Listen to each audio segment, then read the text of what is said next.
అందరికీ నమస్కారం అండి. ఈ ప్రెస్ బ్రీఫింగ్ ఎస్ఐఆర్ ఎక్సర్సైజ్ మీద పెట్టడం జరిగింది.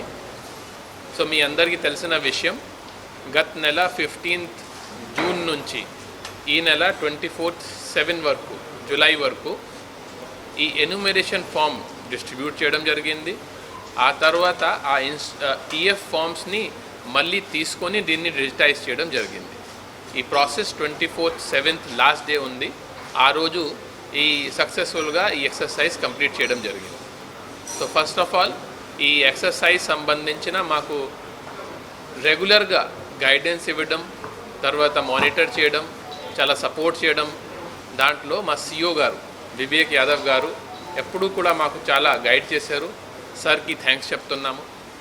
ఆ తర్వాత జిల్లాలో ఉన్న ఆల్ డిపార్ట్మెంట్స్ని, ఎస్పెషలీ ఫీల్డ్ లెవెల్లో ఉన్న ఆఫీసర్స్ చాలా కష్టపడి పనిచేశారు. ముఖ్యమైన ఈ సచివాలయం సిబ్బంది, వాళ్ళ కోసం ఈ ఎక్సర్సైజ్ ఫస్ట్ టైం. కొంతమంది 24లో ఎలక్షన్లో పాల్గొన్నారు, కానీ వాళ్ళు ఈ జాబ్లో కొత్తగా వచ్చారు. వచ్చిన తర్వాత వాళ్ళు చాలా కష్టపడి పనిచేశారు.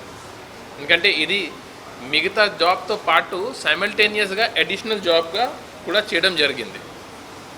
సో దీనికి సంబంధించిన ఫస్ట్ వాళ్ళందరినీ నేను అభినందనిస్తున్నాను. నెక్స్ట్ వచ్చి మా కలెక్టరేట్ నుంచి జాయింట్ కలెక్టర్ గారు, డిఆర్ఓ గారు కనీసం రోజుకి 2-3 గంటల ఈ ఎక్సర్సైజ్ మీద పెట్టడం జరిగింది. అక్కడి నుంచి ఆల్ ఈఆర్ఓస్, అంటే దీనిలో ఆర్డిఓస్ ఉన్నారు, డిప్యూటీ కలెక్టర్స్ ఉన్నారు, 8 ఈఆర్ఓస్ చాలా కష్టపడి డే నైట్ వర్క్ చేయడం జరిగింది. ఏఈఆర్ఓస్, ఆల్ ఎంఆర్ఓస్, తర్వాత రీసెంట్గా ఎంపీడీఓస్ని కూడా ఏఈఆర్ఓస్గా సెలెక్ట్ చేయడం జరిగింది. వాళ్ళు కూడా కష్టపడి పని చేశారు. అక్కడి నుంచి ఫీల్డ్ లెవెల్ వరకు అందరూ దీనిలో కృషి చేశారు. చాలా డిఫికల్ట్ సిచ్యువేషన్లో కూడా ఒక సాటర్డే సండే లీవ్ లేకుండా, ఒక లాస్ట్ 45 డేస్ నుంచి ఒక సండే కూడా నేను ఎవరికి లీవ్ ఇవ్వలేదు. కానీ అందరూ కోఆపరేట్ చేశారు, సహకరించేశారు. అంటే ఇది అవసరం ఉంది కాబట్టి అలా చెప్పడం జరిగింది, చేయడం జరిగింది. వాళ్ళు కూడా పూర్తి సపోర్ట్తో ఈ ప్రోగ్రాం విజయవంతంగా కంప్లీట్ చేశారు. కాబట్టి వాళ్ళు చేసిన పనికి అభినందనిస్తున్నాను. ఇప్పుడు బ్రీఫ్గా మీకు చెప్పాలంటే, జిల్లాలో లేటెస్ట్ రోల్ ప్రకారం 19,74,240 ఎలక్టర్స్ ఉంటే మనకు చాలా, అంటే ప్రీ ఎస్ఐఆర్లో కూడా మనం మ్యాపింగ్ చేసాము. అప్పుడు ఓన్లీ 66% పీపుల్ని మ్యాప్ చేయగలిగాము. కానీ ఈరోజు అంటే MEPMA department, ICDS department, DRDA department వాళ్ళందరి సహకారంతో జిల్లాలో ఉన్న 85.28% పబ్లిక్ని మేము వాళ్ళ నుంచి ఫామ్ తీసుకోగలిగాము. ఈ 85.28%లో 83.5%ని 2002 రోల్, అంటే లాస్ట్ టైం ఎస్ఐఆర్ జరిగింది 2002లో. సో 2002 రోల్లో వాళ్ళది లేకపోతే వాళ్ళ నాన్నగారిది, లేకపోతే వాళ్ళ అమ్మగారిది, వాళ్ళ ఫ్యామిలీ మెంబర్స్ ఎట్లా ఉన్నారు, దీంతో మ్యాప్ చేయడం జరిగింది. ఇది ఒక పెద్ద అచీవ్మెంట్. ఎందుకంటే స్టార్టింగ్ చేసినప్పుడు చాలామంది మైగ్రేషన్స్ కానీ వాళ్ళకి తెలియలేదు, కానీ అట్లాంటివి చెప్పినా కూడా మా బిఏలో నేను అదే చెప్తున్నాను, దానికి వాళ్ళకి అభినందనం. అంటే ఒక పర్సన్ దగ్గర 20 నిమిషాలు 25 నిమిషాల వరకు కూర్చోవాల్సింది వచ్చింది. వాళ్ళకి సప్లిమెంటరీ క్వశ్చన్స్ అడగడం జరిగింది, మీరు ఎక్కడి నుంచి వచ్చారు, ఆ టైంలో ఏ కాన్స్టిట్యున్సీ ఉంది. ఎందుకంటే మీ అందరికీ తెలిసిన విషయం అంటే 2009లో డీలిమిటేషన్, అంటే కొంత మార్పు చేయడం జరిగింది. దానివల్ల గతంలో ఉన్న రాపూర్ కాన్స్టిట్యున్సీ, అలూరు కాన్స్టిట్యున్సీ ఇవన్నీ లేదు, వాళ్ళు ఎక్కడైనా మర్జ్ అయింది. సో ఇది చాలా హెక్టిక్ ఎక్సర్సైజ్, కానీ చాలా బ్రహ్మాండంగా చేయడం జరిగింది. సో 85.28% మనకి మ్యాప్ చేయగలిగాము. దీంట్లో 1.8% వరకు నో మ్యాపింగ్ ఉన్నాయి. సో ఈ నో మ్యాపింగ్ వాళ్ళు ఎవరు ఉన్నారో వాళ్ళకి ఇప్పుడు ఒక నోటీస్ వెళ్తుంది, వాళ్ళు ఓట్ సేఫ్, ఏం ప్రాబ్లం లేదు. కానీ ఈసీఐ ద్వారా చెప్పిన 12 డాక్యుమెంట్స్, దీంట్లో రేషన్ కార్డు ఉంది, పాస్పోర్ట్ ఉంది, ఏమైనా గవర్నమెంట్ నుంచి ఇచ్చిన ఏ డాక్యుమెంట్స్ సరే వాళ్ళు వచ్చి ఒకసారి మా ఈఆర్ఓ గారికి చూపిస్తే వాళ్ళకి క్లోజ్. సో వాళ్ళకి అసలు ప్రాబ్లం లేదు. సో 85.28% వరకు ఓట్లో అస్సలు ఏమీ ప్రాబ్లం లేదు. ఇప్పుడు మిగతా వారికి వచ్చేసే డూప్లికేట్, అంటే సిస్టమే ఐడెంటిఫై చేసింది 38,645, అంటే 2% ఇంచుమించుగా వాళ్ళకి డూప్లికేట్ ఉంది. వాళ్ళు కూడా ఒప్పుకున్నారు, సార్ గతంలో నేను కొవ్వూరులో ఉండేవారు, ఇప్పుడు నెల్లూరులో వచ్చేసాము, అక్కడే నేను యాక్చువల్గా ఫామ్ 8 అప్లై చేయాలి కానీ ఫామ్ 6 అప్లై చేసాము, మాకే ప్రాబ్లం లేదు సార్, మాది అక్కడే తీసేసేయండి వాళ్ళు చెప్పారు. సో అది ఖచ్చితంగా పోతాయి. నెక్స్ట్ వచ్చేసి పర్మనెంట్లీ షిఫ్టెడ్ అండ్ డెత్. ఇది పర్మనెంట్ షిఫ్ట్ వచ్చేసి 5.75% అండ్ డెత్ వచ్చేసి 4.09%. సో డెత్లీ కూడా మనం చాలా చోట్ల సర్టిఫికెట్ తీసుకున్నాం. సర్టిఫికెట్ కొంత వల్ల లేకపోతే వాళ్ళ ఫ్యామిలీ మెంబర్స్ కానీ పంచనామా చేసి చేయడం జరిగింది. పర్మనెంట్లీ షిఫ్ట్ అంటే మాకు తెలుసు వాళ్ళు ఇక్కడే ఉండడం లేదు, ఈ బిఎల్ఓ పరిధిలో ఉండడం లేదు, ఈ కాన్స్టిట్యున్సీలో ఉండడం లేదు, వేరే చోట వెళ్ళిపోయి ఉన్నారు. అట్లాంటి వాళ్ళని పర్మనెంట్ షిఫ్టెడ్గా మార్క్ చేయడం జరిగింది. అది నంబర్ వచ్చేసి 1,13,421, 5.75%ని పర్మనెంట్ షిఫ్ట్గా మార్క్ చేయడం జరిగింది. Absent, so absent 2.89%. సో మా బిఏలో వెళ్ళినప్పుడు మన రూల్ ప్రకారం అంటే మీకు దొరికిపోతే 3 సార్లు వెళ్ళారు, 3 సార్లు వెళ్ళారు. ఎవరు కూడా అంటే వాళ్ళ పేరు ఈ రికార్డులో ఉంది కానీ ప్రస్తుతం ఎక్కడ ఉన్నారు ఎవరు చెప్పలేకపోతున్నారు.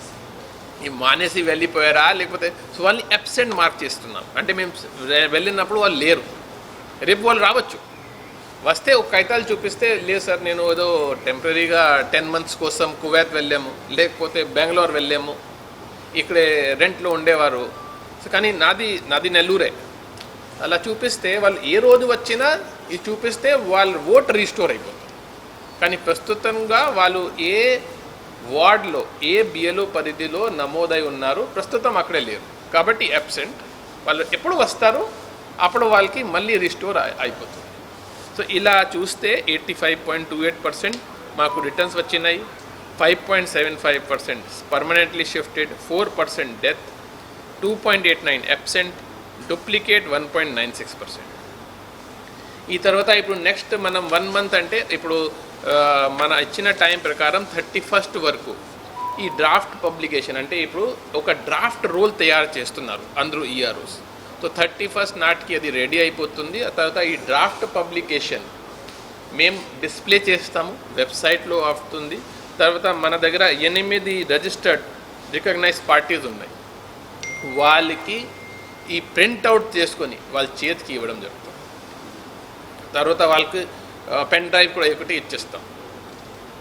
సో ఇది వచ్చిన తర్వాత ఒక 1 month నోటీస్ పీరియడ్, అంటే ఈ డ్రాఫ్ట్ నుంచి ఫైనలైజ్ చేసిన టైంకి 30 days ఇస్తాం. ఈ టైంలో సార్ నేను ఉన్నాను సార్, మా బిఎల్ఓ మా దగ్గరికి రాలేదు, నాది పర్మనెంట్ షిఫ్ట్ రాశారు కానీ నేను ఇక్కడే ఉంటున్నాము, వాళ్ళు క్లెయిమ్ చేసుకోవచ్చు. సో అప్పుడు ఈఆర్ఓ గారు చూసుకొని ఎస్ నిజంగానే ఇక్కడ ఉంటారు, ఏదో రకంగా మిస్ అయింది, ఆ వీడిలో కాకుండా అటు ఉన్నారు, కొంచెం ఆ పరిధిలో లేకపోతే కానీ పక్కనే ఉంటున్నారు కాబట్టి బిఎల్ఓకి దొరకలేదు, అట్లాంటి జెన్యున్ ఉంటే మేము ఎంక్వైరీ చేసుకుని వాళ్ళ ఓట్ కూడా రీస్టోర్ చేయడం జరుగుతుంది. సో 1 month టైం ఉంది. ఈ లిస్ట్ కూడా అన్ని ఆఫీసెస్లో డిస్ప్లే చేయడం జరుగుతుంది, ఆల్ రాజకీయ పార్టీకి ఇవ్వడం జరుగుతుంది, వాళ్ళు ఒక పేరు చెక్ చేసుకోవచ్చు.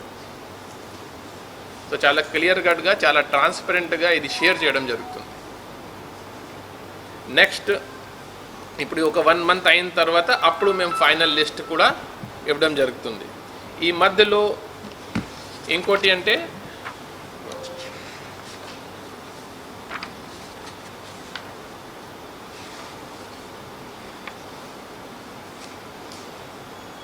నెక్స్ట్ ఇది నేను ఇందాక చెప్పింది, సపోజ్ ఎవరైనా మిస్ అయ్యారు వాళ్ళ గురించి. నెక్స్ట్ వచ్చేసి మీకు లిస్ట్ ఇచ్చాము, మీరు ఐడెంటిఫై చేశారు సార్ ఈ పర్సన్ లేరు, అసలు మీరు డిలీట్ చేయడం మర్చిపోయారు, లేకపోతే ఈయనకి డూప్లికేట్ ఓట్ ఉంది, లేకపోతే ఈయన షిఫ్ట్ అయిపోయారు, లేకపోతే చనిపోయారు. సో మేము చాలా వరకు డెత్ తీసేసాము కానీ బహుశా కొంతమంది మిస్ అయ్యారు. అటువంటి ఉంటే కూడా సార్ మీ వాళ్ళు ఫలానా వాళ్ళని డిలీట్ చేయకూడదు, చేయాల్సింది ఉంది, అది కూడా కంప్లైంట్ చేసేస్తే దీనికి ఫార్మాట్ ఉంది, ఆ ఫార్మాట్లో కాగితాలు ఇచ్చేస్తే అది కూడా ఇప్పుడు ఇంకా డిలీట్ చేయడానికి అవకాశం ఉంటుంది. ఈ ఎలక్షన్ కమిషన్కి చాలా క్లియర్ కట్గా ఆబ్జెక్టివ్ ఏంటి, ఎస్ఐఆర్కి ఎవరు ఎలిజిబుల్ ఉన్నారో వాళ్ళకి ఖచ్చితంగా ఓటు ఉండాలి, కానీ ఒక పర్సన్కి ఒకే ఓటు ఉండాలి. సో ఈ రెండు మనం చూసుకోవాలి. సో ఈ ఎక్సర్సైజ్ ద్వారా ఇది చేయడం జరిగింది.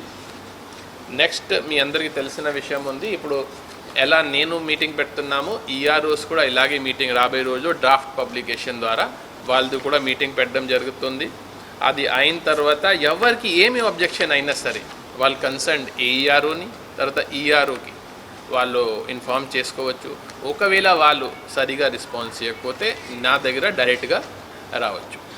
ఇంకోటి దీనిలో ఒక పాయింట్ మిస్ చేసామంటే ఇప్పుడు అనామలీస్, ఇప్పుడు మ్యాపింగ్ చేసిన దాంట్లో కొన్ని అనామలీస్ వస్తున్నాయి. కొన్ని సింపుల్ అనామలీస్ అంటే నేమ్. సో కొంతమంది పేర్లో సపోజ్ డబల్ ఈ రాస్తారు, సపోజ్ కీర్తి కొంతమంది KIRTHI రాస్తారు, కొంతమంది KEERTHI రాస్తారు. సో ఎలా ఉండవచ్చు అంటే మీ ఆధార్లో KEERTHI ఉన్నాయి, కానీ మీ రేషన్ కార్డ్ మీ ఎపిక్ కార్డులో KIRTHI ఉన్నాయి. సో సిస్టమ్ దీంట్ని ఒక అనామలీగా ఐడెంటిఫై చేయడం జరుగుతుంది. సో అది కూడా నోటీస్ కొన్ని వస్తాయి. సో అటువంటి నోటీసెస్కి మీరు జస్ట్ ఒక లెటర్ ఇచ్చేసి Keerthi and Keerthi both are one and same రాసిస్తే అది క్లోజ్ అయిపోతుంది. సో ఆ ఈఆర్ఓస్ కూడా ఈ ఆల్రెడీ నోటీస్ ఇప్పుడు దానికి 3-4 డేస్ ఇవ్వడం జరిగింది. ఈ 3-4 డేస్లో మనం ఆ నోటీసెస్ అంటే ఏ కారణం వల్ల మీకు నోటీస్ వస్తున్నాయి మీకు ఎక్స్ప్లెయిన్ చేయడం జరుగుతుంది. సో కంగారు పడడానికి ఏమీ అవసరం లేదు, మీకు ఆల్రెడీ చెప్పాము. ఎక్కడ SIRతో మ్యాప్ చేయలేకపోయారు, జిల్లాలో 2% ఉన్నాయి, వాళ్ళు ఉన్న 12 డాక్యుమెంట్స్లో ఏమైనా ఇస్తే వాళ్ళ ఓట్ సేఫ్. మిగతా ఈ అనామలీస్ కూడా అరౌండ్ 10% ఉన్నాయి, వాళ్ళు ఖచ్చితంగా కానీ SIR ECI రూల్ ప్రకారం మేము ఖచ్చితంగా వెరిఫై చేయాలి, ఎందుకంటే ఇది సిస్టమ్ జనరేటెడ్ అనామలీ. ఎప్పుడు ఎలా అయిపోతాయి, సపోజ్ ఒక రకంగా అనామలీ అంటే ఒక ఫాదర్ ఉన్నారు 2002లో, వాళ్ళకి 2 పిల్లలు ఉన్నారు, మాకు దొరికారు 2 పిల్లలు. ఆ 2 పిల్లల్ని మేము SIR 2002తో లింక్ చేసాము. మామూలుగా 2 బ్రదర్ ట్విన్స్ ఉండవచ్చు, ట్విన్స్ లేకపోతే మినిమం 9 months గ్యాప్ ఉండాలి. కానీ సపోజ్ బై మిస్టేక్ ఆ ఫ్యామిలీలో చిన్న సన్కి డేట్ ఆఫ్ బర్త్ సరిగా పెట్టలా, 1st Jan రాసేస్తారు సపోజ్. సో ఒకవేళ 9 month గ్యాప్ లేకపోతే 2 పిల్లల మధ్యలో సిస్టమ్ దీన్ని అనామలీగా చూపిస్తుంది. అంటే లాజికల్గా ఇది పాసిబుల్ లేదు కదా, 2 పిల్లల మధ్యలో either it should be on the same day or after 9 months gap. కానీ less than 9 month gap brother మస్లో గ్యాప్ ఉంటే system will show as logical discrepancy. So వాళ్ళకి నోటీస్ వెళ్తుంది. అప్పుడు వాళ్ళు ఏం చెప్పాలి, అవును సార్ అది ఆ టైంలో ఆధార్ మాకు 1st January పెట్టేశారు, ఇప్పుడు తిరుగుతున్నాము కానీ అవ్వట్లేదు, కానీ మా దగ్గర వేరే కాగితాలు ఉంది, మా చూడండి మీ ఎంక్వైరీ చేసుకోవచ్చు, we both are brothers only. అప్పుడు ఈఆర్ఓ గారు దీన్ని అవును ఇది లాజికల్ డిస్క్రిపెన్సీ ఉంది, కానీ ఏదో సైంటిఫిక్ ఏదో టెక్నికల్ రీజన్ వల్ల అలా కనపడుతుంది, అదే దీన్ని డ్రాప్ చేయడం జరుగుతుంది. సో ఈ 1 month కూడా మీరు ఎలా ఎప్పటి వరకు సహకరించేశారు, రాబోయే రోజుల్లో కూడా ఈ 1 month కొంచెం మా వాళ్ళకి చాలా టఫ్ ఉంటుంది, చాలా నోటీసెస్ జనరేట్ అయి ఉన్నాయి, వాళ్ళు చాలా వినాల్సింది ఉంటుంది, కోర్ట్ హియరింగ్ పెట్టాల్సింది ఉంటుంది. సో నా రిక్వెస్ట్ అంటే ఇప్పటి వరకు ఎలా మీరు అందరూ సహకరించేశారు, రాబోయే రోజుల్లో కూడా ఇలాగే సహకరించేసి ఈ ప్రక్రియ పూర్తిగా విజయవంతంగా చేయాలి అనేది మీ మళ్ళీ కోఆపరేషన్ కోరుతున్నాను.